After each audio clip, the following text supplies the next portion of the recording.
لا אתה תגיד.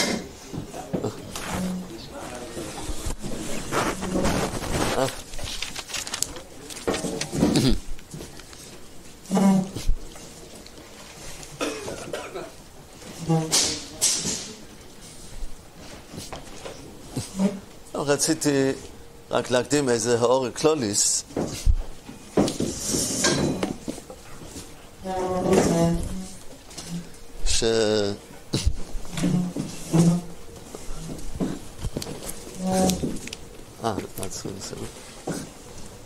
האור קלוליס, סתם אנחנו מדברים שיחות. מה המטרה, או איך צריכים לשמוע שיחה? זה קצת נוגע למה שאנחנו עושים גם בסדר מוסר.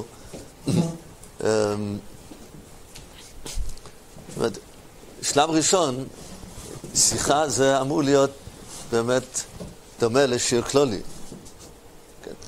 אנחנו עוברים על סוגיות שיש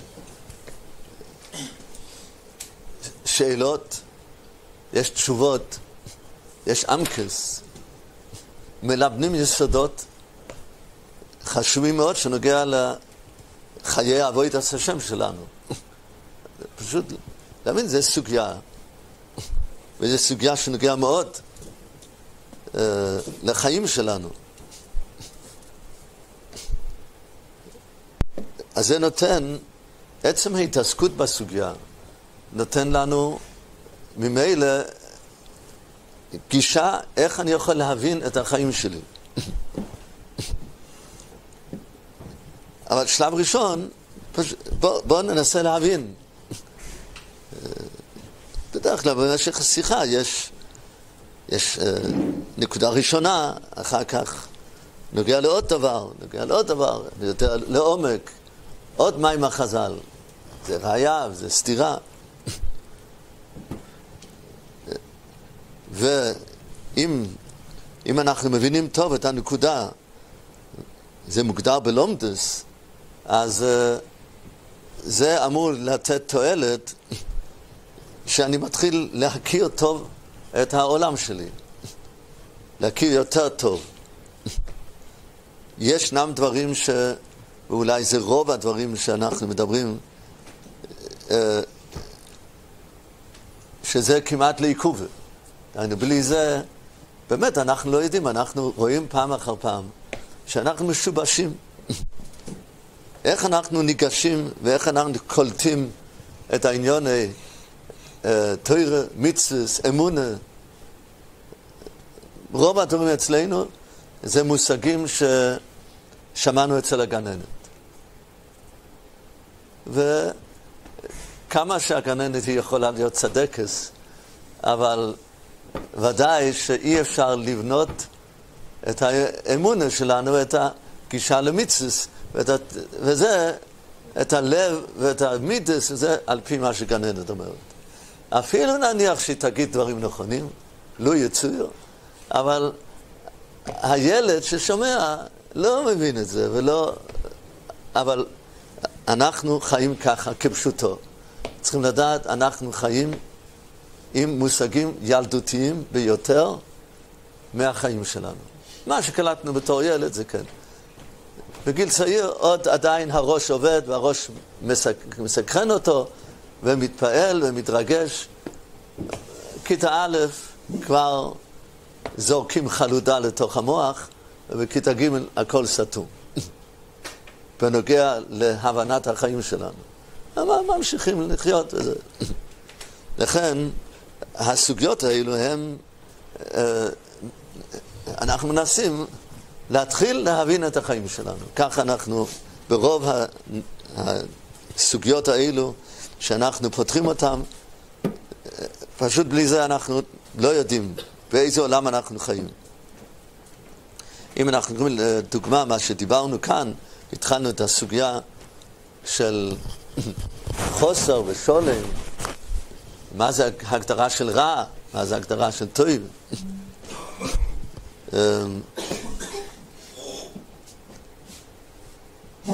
דיברנו על כך, איך אנחנו למעשה רואים שאנחנו ניגשים בצורה עקומה ומעוותת לכל הנושא של טוב ורע. אנחנו מסתכלים על עצמנו שאנחנו שלמים. אנחנו לא מוכנים להתרגל לכך שתמיד אתה במצב של חוסר. וכל המטרה שלך לנסות להיות יויסר שולם ויויסר שולם. זה מהפכה, זה מהפכה בראש. והנקודה של התחרות שנכנס כאן, בעקבות זה שחושבים שאנחנו שלמים. ומה המקור לכך שאנחנו שלמים? זה הנושא של הדמוקרטיה של היום, החופשיות שיש. זה סוגיה שנותנת לנו מבט על החיים. זה לא שולל שיש עוד נקודות, ואפשר לגשת גם בצורה אחרת, על פי חז"ל, להבין למה אנחנו כך ולמה אנחנו כך. כן, אבל זה אחד מהמהלכים, כמו שראינו ברמח"ל. יש לפעמים, דבר שלישי, יש לפעמים שבן אדם לוקח את השיחה, גם נוגע משהו למעשה, וזה אדרבה מה טוב. בדרך כלל השיחה היא אבל לא נאמרת בשביל, או לא כוללת דברים של מעשה. יותר, אם אנחנו מבינים את המבט, אז אתה לבד יכול בהמשך, אם מעכלים את זה ומתרגלים להסתכל אחרת, ודאי שיצא מזה גם דברים למעשה. אולי ישאלו שאם כבר מדברים שיחות, וזה לפני ראש השנה, אז ודאי שהיה עדיף שהיו מדברים בשיחות באמת משהו יותר למעשה. שיתחזקו בשמירת הסטורים, שיתחזקו בשמירת העיניים, שיהיה לנו זכויות ליום הדין. למה באמת הפילוסופיה, זה הלומדס, אם זה דין של תחרות, או שזה שולם, חוסר. למה באמת השיחות לא מתעסקות יותר? בהיסוירוס, תפסיקו לדבר לשון הרע, וזה חמור.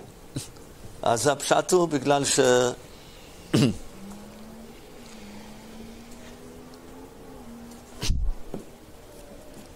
בגלל שצריכים לגדול. הסיבות של העבירות שלנו, ופיוטי מייסים שהם לא מושלמים, הסיבה היא שאנחנו באמת חיים בקטנות. אם אתה לא גודל, אז אין סיכוי שבסוף תוכל לעשות באמת מייסים מתוקנים. יכול להיות שבן אדם יתחזק מאוד בהלכות לשון הרע, אבל יכול להיות שהוא יהיה פושע גדול בכל החיים שלו, מתוך זה שהוא נשאר, שהוא חי עם מושגים קטנים מהגן ילדים, כמו שאני אומר. אז כמו שאמרנו, בגן ילדים למשל, לימדו אותו שהוא צדיק. אז זה מסתדר טוב אם לא לדבר לשון הרע. אדרבה, זה הולך טוב. הוא אוחז שאם הגן ילדים אמר שהוא צדיק, אז הוא באמת צדיק. זה מסתדר טוב אם זה שהוא לא מדבר לשון הרע. אבל עכשיו מה הוא עושה בהמשך החיים שלו? אז הוא צדיק, אז הוא מתחיל למכור ברוכס. והוא מדמיין שבאמת הברכות שלו מצליחות. ומה הווה שבזה? מה רע בזה? רע בזה שהוא חי את כל החיים שלו בדמיין עצום. והוא לא יודע כלום מהחיים שלו. בסוף הוא נהיה אדמו, הוא נהיה בבא. והוא לא יודע בכלל מה האמס בחיים שלו. אז ודאי שהוא יעשה עבירות גדולים עם זה. כן, יש סיפורים שאנשים כאלו עוברים דברים חמורים ולא קולטים בכלל. אז לכן הנקודה היא, בלי חוכמה, בלי שאתה מגדל את המושגים שלך, הוא מבין, אין סיכוי לגדלס. במיוחד לפני ראש השונה. לפני ראש השונה, דבר ראשון, אדם צריך להכיר את עצמו ואת העולם שלו, כדי שיעמוד בראש השונה ויאמר, אני מבין בערך, יש לי מושג מה הקדוש ברוך הוא רוצה ממני. אחר כך הוא גם יחליט מה לעשות. תמיד אנחנו צריכים לבנות על חוכמה. אז זה, אני אומר, הקדומה, האור קלוליס, לשיחות. אנחנו למעשה דיברנו על הנקודות שאמרנו,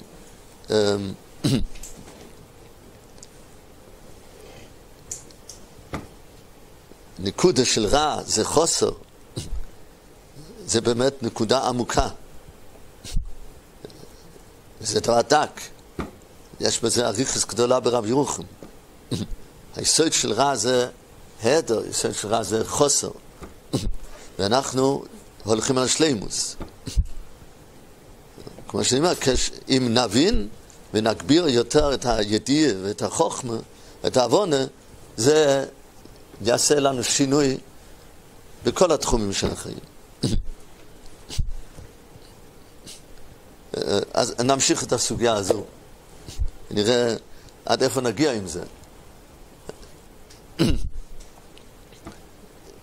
הבאנו האור גדולה על היסוד הזה של חוסר ושולם, שאנחנו רואים שהקדוש ברוך הוא ברא את האדם ככה, שבאמת הוא הגיע לעולם הכי חוסר שיש. תינוק הוא חוסר לחלוטין. זאת אומרת, זה לא רק עניין מוסרי ועניין של עבודת השם, חוסר ושולם. זה כל כך בסיסי בבריאה, שזה קשור לעצם בריאת האדם, גם מבחינה גופנית. כשהוא ככה העמיד את זה, שבן אדם היה אמור לגדול מתחילתו עם ההרגשה כזו. אם אתה לא מחפש שלמות, תישאר חוסר. והטבע של התינוק הוא שהוא באמת מחפש שלמות מהיום הראשון. הוא מחפש להבין כל מיני דברים שיש מסביבו, כדי שיהיה לו יותר שלמות. הוא מנסה להתרומם, הוא מנסה להתיישב, הוא מנסה ללכת. אם הוא לא היה מנסה, אין לו את הדחף להשלים את עצמו, הוא היה נשאר בלי אפשרות ללכת. אז אני אומר, הדוגמה הזו, ודאי שזה דוגמה של גשמי, של גוף. והמטרה שלנו הוא להעביר את הדבר הזה גם לעניינים רוחניים. אבל המושל הזה, או הציור הזה, בוא נתבונן בציור הזה עוד פעם, כדי להבין יותר טוב מה הנקודה בעניינים רוחניים. אני אומר, התינוק פעם ראשונה עומד על הרגליים שלו. זה שלמות. כשהוא לא עומד על הרגליים הוא חוסר. עכשיו עומד על הרגליים הוא יותר שלם. אז יש לך להבחין את השלמות מצד עצם ההבדל בין עומד ליושב. ודאי זה יותר שלם. זה מבחינה חיצונית. אבל יש כאן עוד התפתחות של שלמות, שברגע שהוא עומד על הרגליים שלו,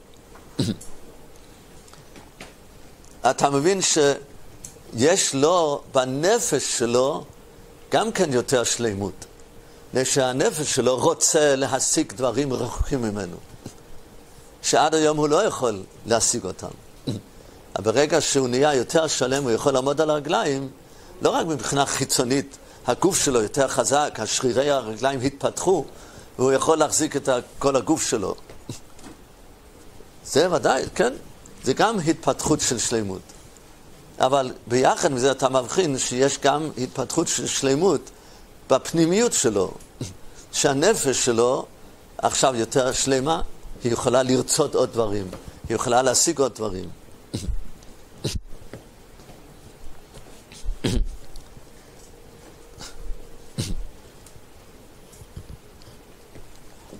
היינו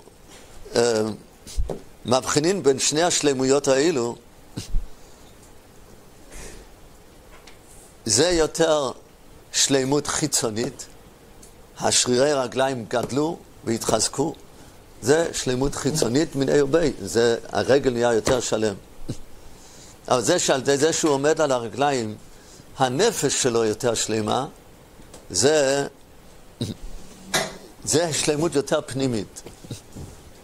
נכון לומר שכאילו העמידה על הרגליים זה כלי שיש לו תוכן פנימי.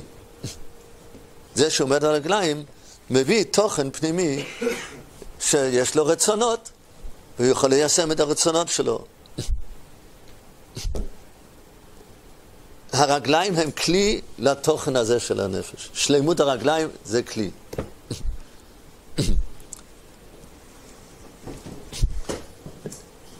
בנים שלנו, אנחנו מחפשים שלמוס ברוחניס.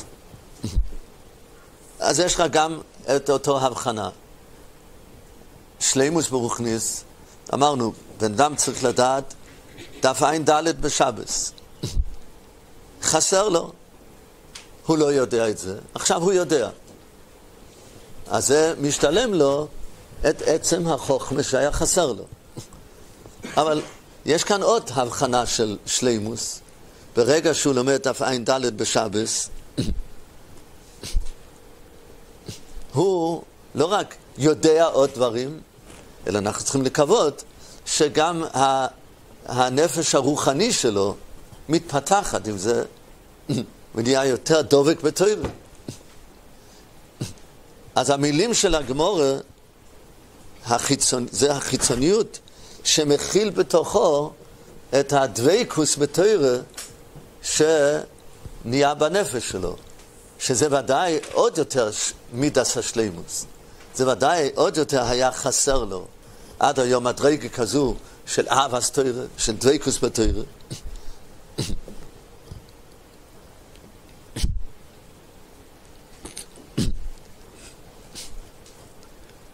לכן הסוגיה הזו של חוסר ושולם, אנחנו רואים התפתחות בסוגיה להבחנה כלי ומילוי הכלי. זה גם בתוך הרוחניס עצמו. אני יודע יותר חוכמה. זה יצרת עכשיו דבר שלא היה לך. לא ידעת, יצרת עוד חוכמה. זה משלים את מה שלא ידעת. אבל עם זה שאתה יצרת עוד חוכמה, תבין שזה עצמו נותן לך הזדמנות שהחוכמה הזו תהיה כלי למשהו יותר פנימי. אז זה גם משלים לך את הפנימי של הנפש. מה הפנימי? שהוא יותר דבק ואוהב את הרוחניס שלו, יותר פונה לרוחניס.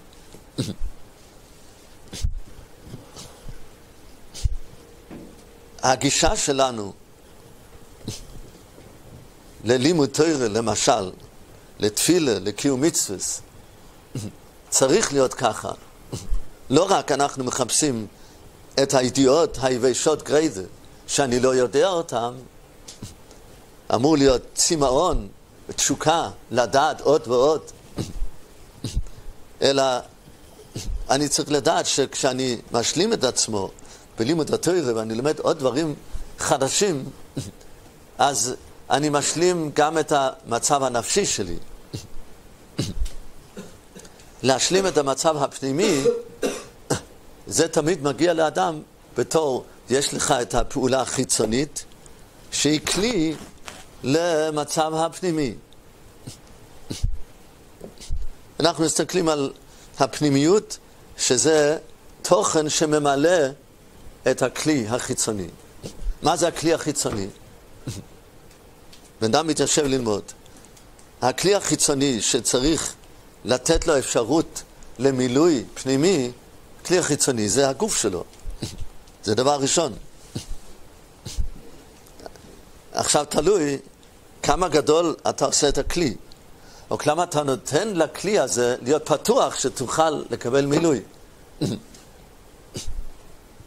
אם בן אדם יושב רגל לרגל, פותח את הספר, קצת מסתכל, רק מסתכל בתקרה. הכלי שהוא יוצר למילוי הוא עם פתח קטן כזה. הוא לא יוצר כלי למילוי, כמעט.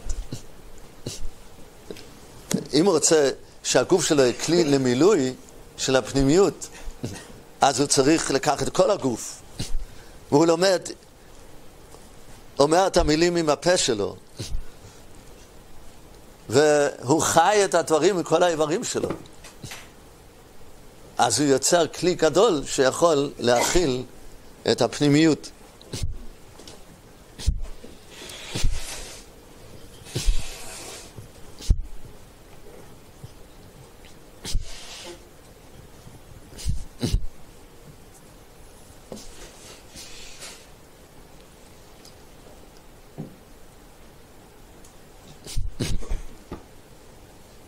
זאת אומרת, אנחנו רואים כאן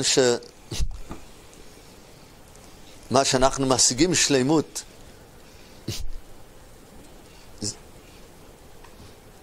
זה השלמות, זה בא בתור מילוי. אם אדם הוא ריק, הוא לא מרגיש את המילוי שלו, הוא ריק, הוא מבין שהוא חסר, כלי ריק, אז זה כלום לא. השלימוס הוא בא בתור מילוי של הכלי.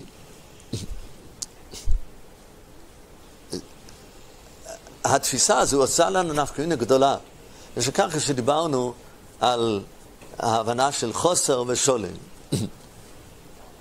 אם אנחנו נסתכל על זה רק בתור ההתקדמות החיצונית, לא ידעתי את הדף הזה, עכשיו אני יודע את הדף הזה.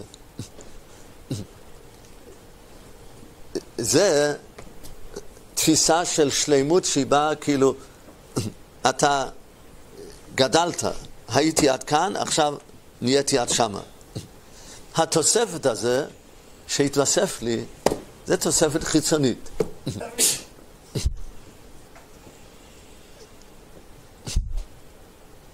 אבל הרי אנחנו רוצים, המטרה שלנו הוא לגדול גם בפנימיוס. התפיסה הזו שהפנימיוס בא למלא את הכלי שלנו. הגוף, הפעולות שאנחנו עושים, הם פעולות שיוצרים חור, חלל, שמתמלא על ידי הנפש. המילוי הזה והשלימוס הזה, הוא מתמזג, הוא נהיה אחד עם הגוף. ושם זה הנקודה של תענוג אמיתי. זה לא שבן אדם נשאר עם הגוף שלו, עם הגשמיות שלו, זה כאילו קומה אחת, ועכשיו חסר לך עוד קומות ברוחניס, אז אתה עכשיו מתרומם. הגוף נשאר כאן, ועכשיו יש לפעמים שאתה עולה לאיזה קומה אחרת, שיותר רוחנית, יותר מופשט, אתה מתעסק בעניינים רוחניים, וזה מנותק מהגוף. לא, זה מתאחד עם הגוף. שזה, הגוף הוא כמו הכלי שמתמלא. כלי שמתמלא, אז אתה רואה, אתה שם יין בתוך הבקבוק, כל הבקבוק הוא רטוב בפנים. הוא מלא, מתמלא מזה.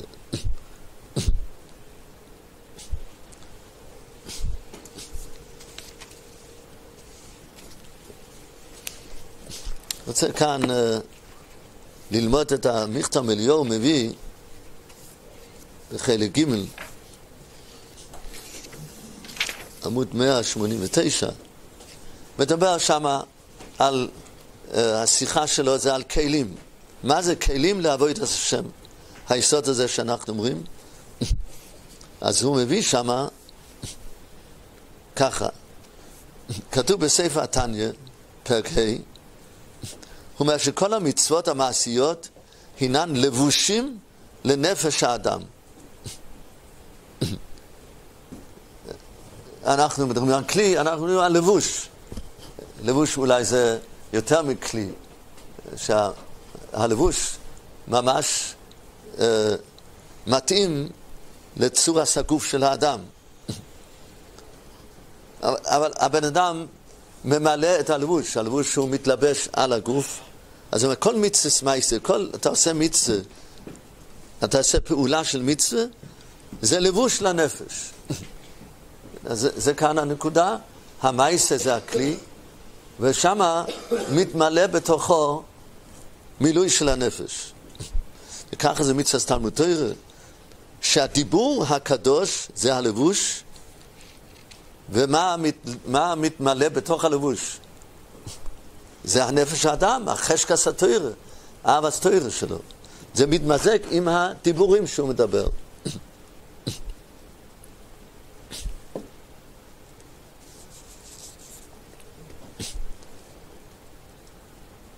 אז הוא מסביר שבתורה יש מיילה יותר ממצווה. שבתורה, על די העסק והעיון בתורה,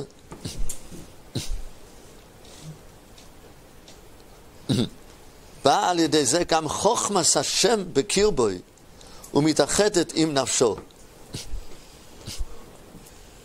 זה סגולה מיוחדת בתורה. קדושת התורה זה לא רק שהנפש של האדם יש לו חשק בתורה, הוא מדבר, הוא לומד את התורה עם הלבוש שלו, עם הגוף שלו, אז מתמלא, מרגיש מלא סיפוק נפשי, מרגיש שהלב שלו מתמלא בחשקת התורה. זה לא רק המילוי שלו, אלא גם יש כאן חוכמת השם. חוכמת השם זה מדרגה של קדושה מאוד מאוד גבוהה. זה גם מסאחד עם נפשי. מכאן שזה היסוד של הכלי מתמלא. לא רק אתה עכשיו חושב עניינים שהקדוש ברוך הוא אמר בהר סיני. וכמו שאמרנו, אבל אתה נשאר כאן. רק אתה עכשיו מתעסק בהלוך למשה מסיני, למה תעש מלוכס? לא, הדבר הזה מתמלא אצלך. השלימוס הזה, זה שהכלי שלך נהיה מלא. אז זה מסאחד עם האודום.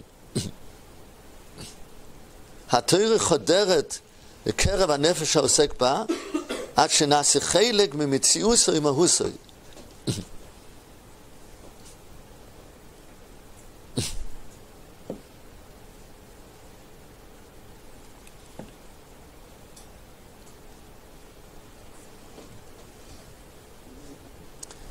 זה מסביר רב דסלו. זה גדר לבוש, משהו מהלבוש. כמו בגשמיות.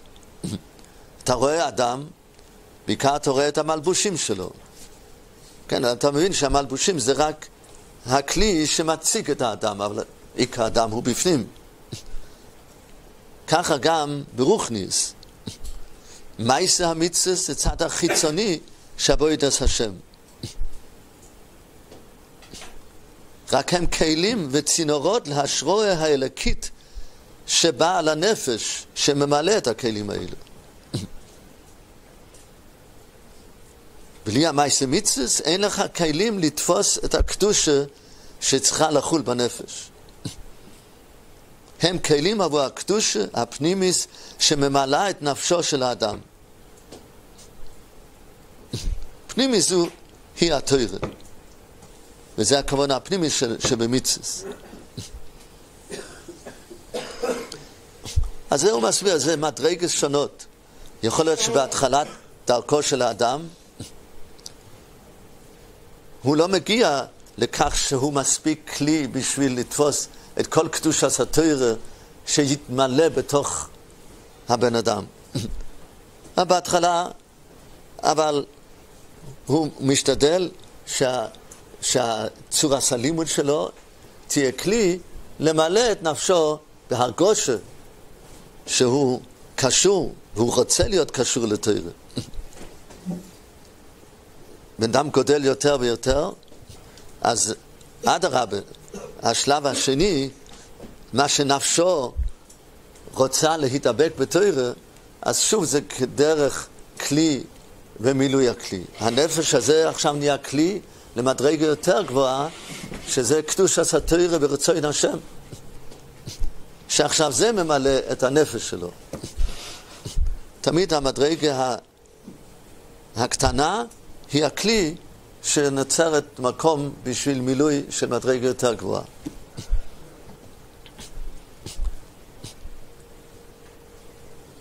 אז זה פן אחר במושג של חוסר ושולם. חוסר ושולם הוא אצלנו לא בתור קומות שונות. כאן אתה חוסר, אז אתה גודל. אתה מגיע לעוד שטח, מגיע לעוד שטח, מגיע לעוד שטח. אז זה גם נכון. לא ידעתי, עכשיו אני יודע. אז זה כמו השרירים של רגליים התפתחו.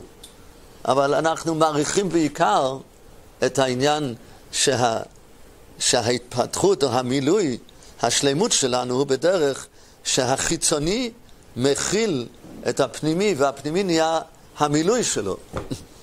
ושם אתה מגיע להרגושה של תענוג אמיתי.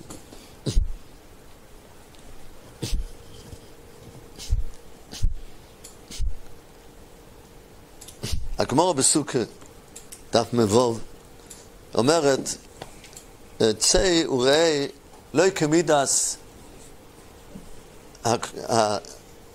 מידס הקדוש ברוך הוא אינו כמידס בשר ודם.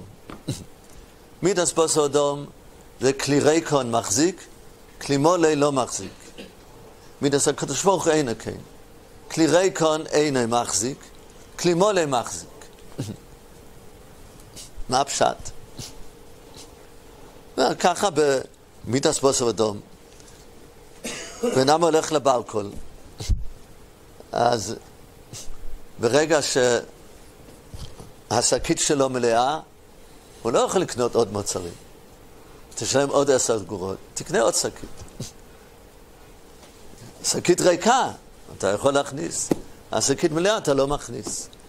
אבל מידס הקדוש ברוך הוא, דהיינו בעניין תורה ורוחניס, זה הולך אחרת. כלי ריקון לא מחזיק, כלי מלא מחזיק.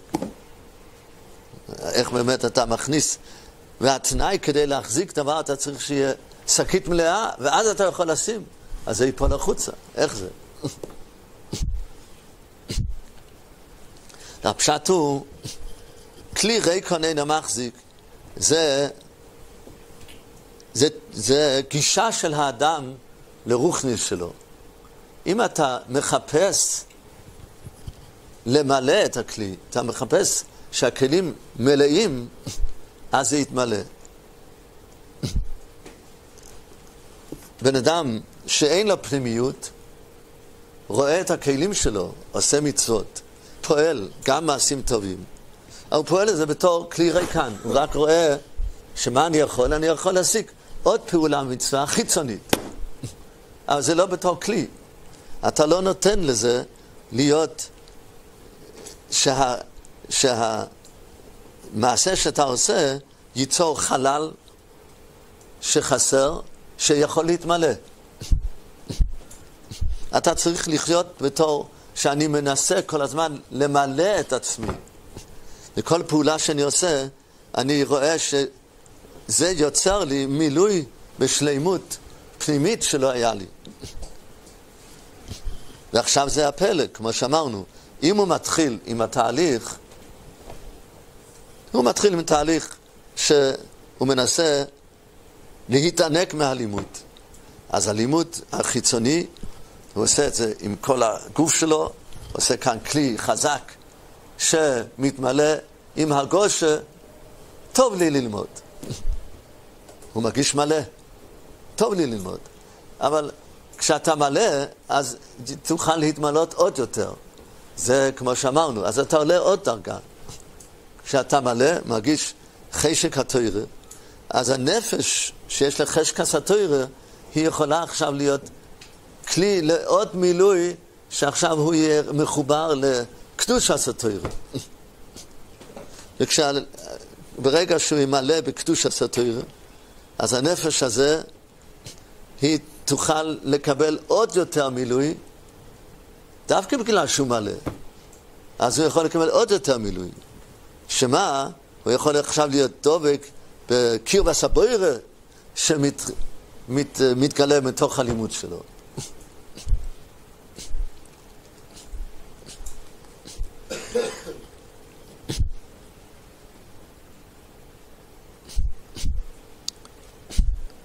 זה משגיח מסביר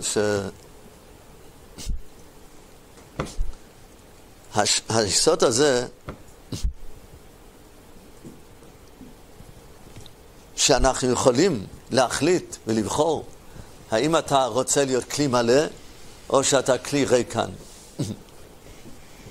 השורש של שני המצבים האלו זה בחטא אדם ראשון. למה? לפני חטא אדם ראשון היה פשוט שאדם ראשון קלט את המציאות שלו שהוא כלי לקבל שפע מן השמיים כדי שיכול לחיות, כדי שיהיה לו מה לאכול, כדי שיבין בתורה, הוא הבין את כל התורה כולו.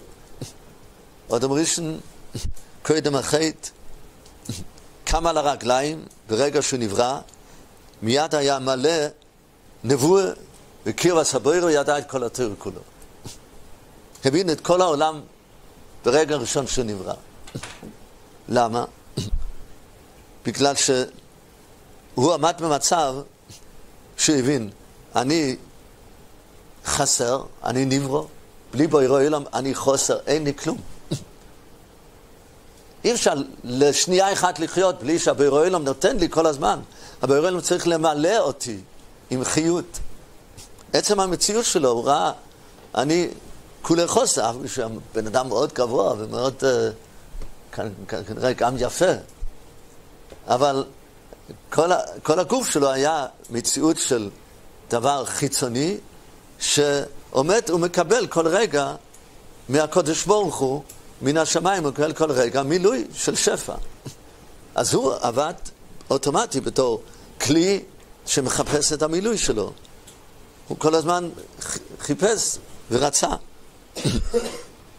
פתח את עצמו לכיוון שאני מתמלא ממה שהקדוש ברוך הוא נותן לי. לא היה אפשרות להבין אחרת.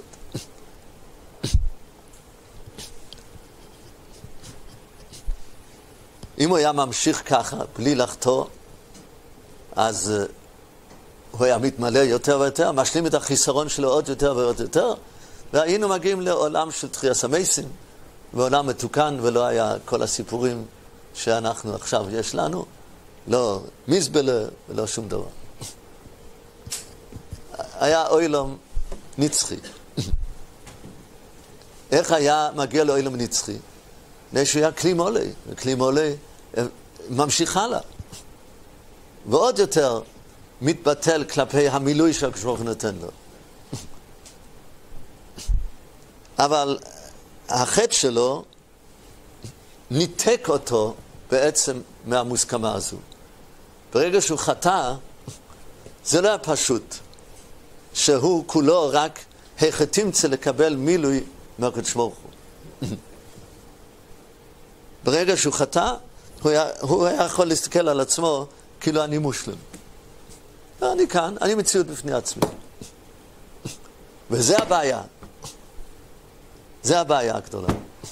שאם הוא מסתכל על עצמו, אני מושלם, אני חי, כן.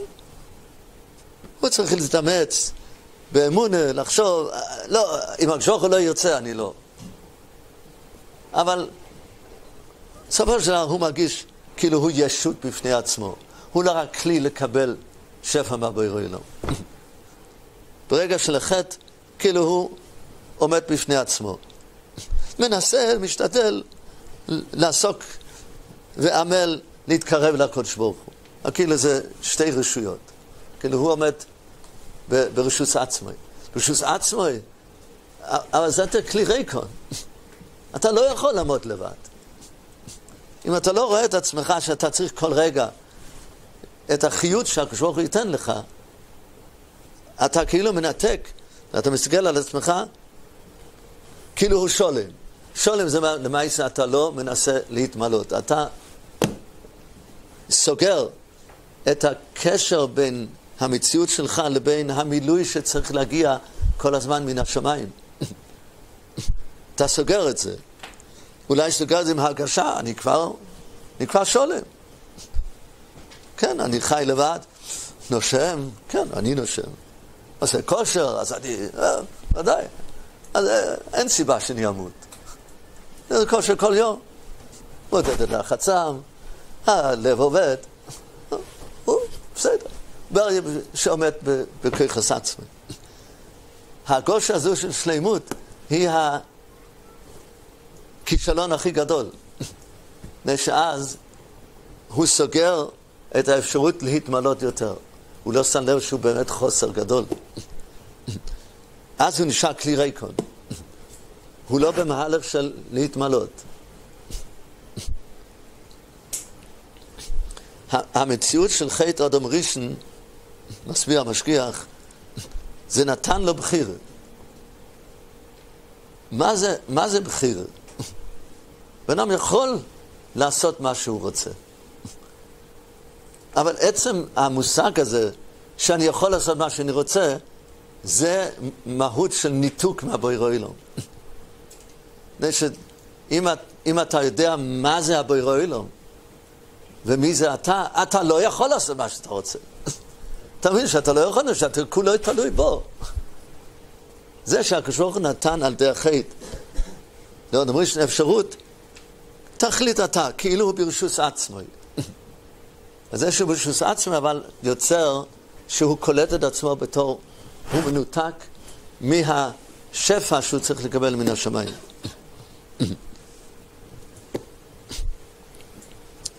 אנחנו חוזרים כאן לראות את הכוח הרע מתחילת חטא אדם ראשון. הנקודה של הכוח הרע חוזר לאותו סוגיה. הכוח הרע שמה שנוצר לידי החטא זה הניתוק שהוא לא רואה, שבעצם המציאות שלו הוא רק להכין את עצמו ולראות שאתה חוסר. ואם אני חוסר, אני מכין את עצמי לקבל את המילוי שהקדוש ברוך הוא צריך לתת, להשלים אותי. יש השלימוס האמיתי, אומר המסילת ישרים, זה קירבת הבורא. רק מן השמיים תקבל את זה. השלימוס האמיתי הוא רק כמה שיותר להידבק בתורה ומצוות, לקבל את השפע הרוחני שלנו, למלא אותנו. והרע אומר, לא, אתה מסודר. אתה מסודר. אתה ברשות עצמך. אתה מסודר. אז הוא מנתק את החיפוש הזה להיות מולי. ואז בן אדם חושב, אני כבר שולם. לא חסר לי ברוחניס. אם כבר חסר לו בגשמיס, אז שם הוא עוד ינסה לטפח את עצמו קצת יותר, להיות יותר חזק ויותר...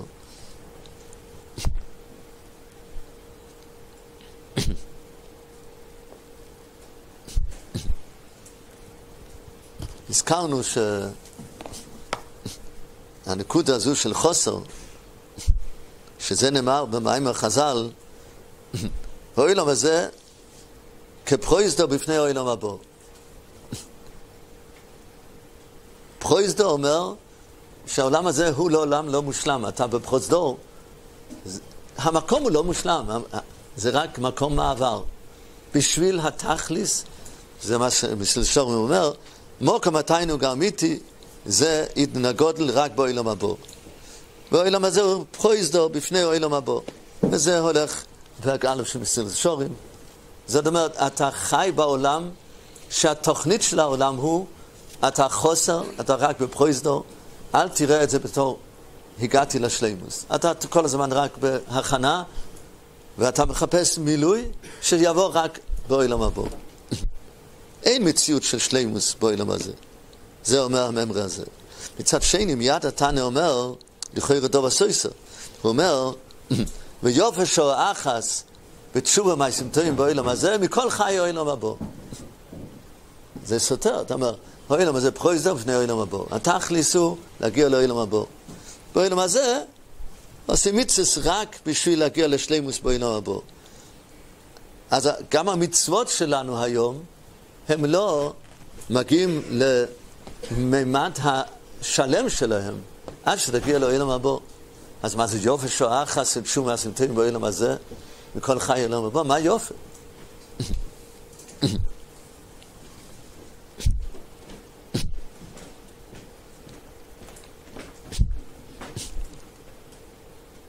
חשבתי שהיופי כאן הוא שאת העבודה הזו להשתמש בגוף בתור כלי שהוא יביא לידי מילוי רוחני, זה שייך רק בעולם הזה. זה לא שייך בעולם הבא. וזה דבר כל כך נפלא ופילי, שבן אדם יכול מכוח עצמו לקחת את הגוף הגשמי, והגוף הגשמי הוא יוצר ומביא מילוי רוחני של קדושה. זה היופי של העולם הזה. אתה יכול ליצור את זה. בעולם הבא אתה כבר לא יוצר את זה. בעולם הזה אתה עם הגוף הזה שהוא כולו חוסר, כולו גשמי, לא מאיר בכלל. דווקא הגוף הוא זה שעם המעשים של הגוף אתה מביא לעצמך אור וקדושה, שהיא מתמזגת עם הגוף. הגוף מרגיש את זה. התמלאתי. אתה מרגיש בגוף שלך תענוג אמיתי.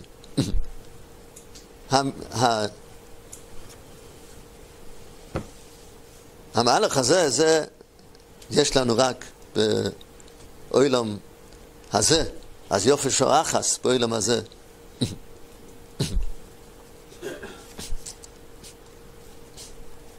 זה מסשור מכאן בפרק א', מה שהוא אומר, זה צורס העבודה. אז הוא אומר, אז אנחנו רואים שכל עניין העולם הזה, זה בשביל לקיים מצוות, לעבוד ולמד בניסיון, וראוי שתהיה כל פנייתו רק לבורא יתברך. ושלא יהיה לו שום תכליס אחר בכל מעשה שיעשה, עם קטון עם גדול, אלא להזכרב אלו יתברך.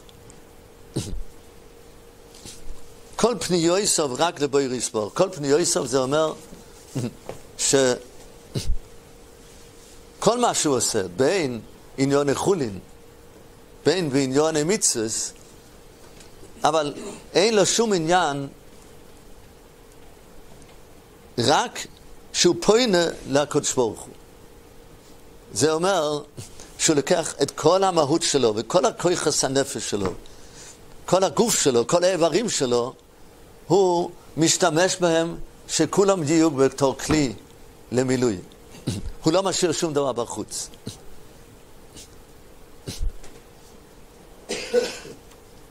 בן אדם עושה מצווה, נותן צדוקה. המקסימום הוא עושה עם היד שלו. בעצם הוא היה צריך לא. אם הוא ישכב על הרצפה, איך הוא יגיע לעוני? אז גם הוא עושה גם עם הרגליים שלו. הוא בעצם משתמש כל הגוף שלו. והוא גם מחייך לעני. הוא גם אומר לו, שיהיה לך יום טוב.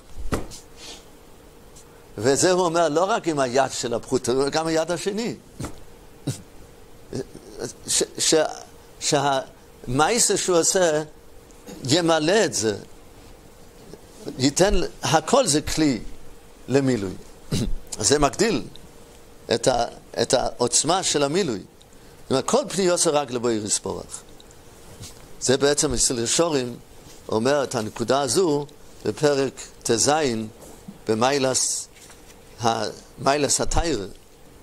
מה זה תיירה? אומר מסיל שורים, זה שבן אדם עושה את הכל לשמו. לב טוב ברוא לאלוקים. זה לשמו.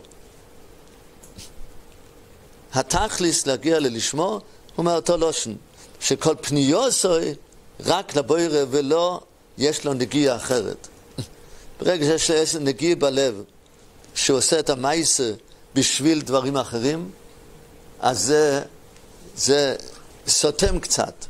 אתה לא נתת את כל האפשרות להתמלות בקדושת המצווה. וזה העבודה.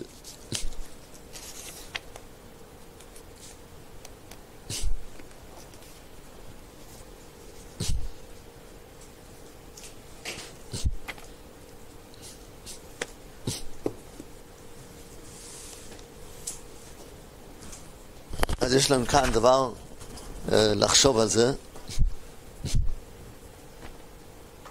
זה היה האלול הראשון של ייסוד הישיבה. גם כן אמרנו שהמטרה של האלול, שאנחנו רוצים להגיע לכך שנוכל להגיד יופי שור אחס של תשובה ומעשים טובים בעולם הזה מכל חיי עולם הבא. זה היה תכליס של אלול ראשון. ואנחנו חוזרים לאותו יסוד. יופי שור אחס, אז הסברנו אחרת. אז זה מהלך היום. לראות את היופי בזה, אתה מתפלל, אתה עושה מצווה. תראה איך אתה, עם הפעולות שלך, החיצוניות, אתה יוצר מקום למילוי. אתה רואה שמתווסף לך, היה חסר לך את הקדושה הזה, ואיך אתה יוצר את זה? תיצור כלי. ואז הקדושה מתמזג, נהיה חלק מהאדם, מרגיש את זה, זה אני.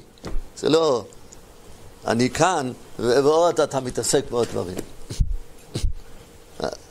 שם אנחנו רוצים להגיע בעזרת השם, אבל אנחנו צריכים להתחזק במוסר. המוסר צריך להיות ככה, עם כל הגוף. מוסר צריך עם כל הגוף. זה סדר מוסר, הוא יוצא לנו את הפנימיוס. אז נראה אם נספיק עוד היום ללמוד קצת מוסר.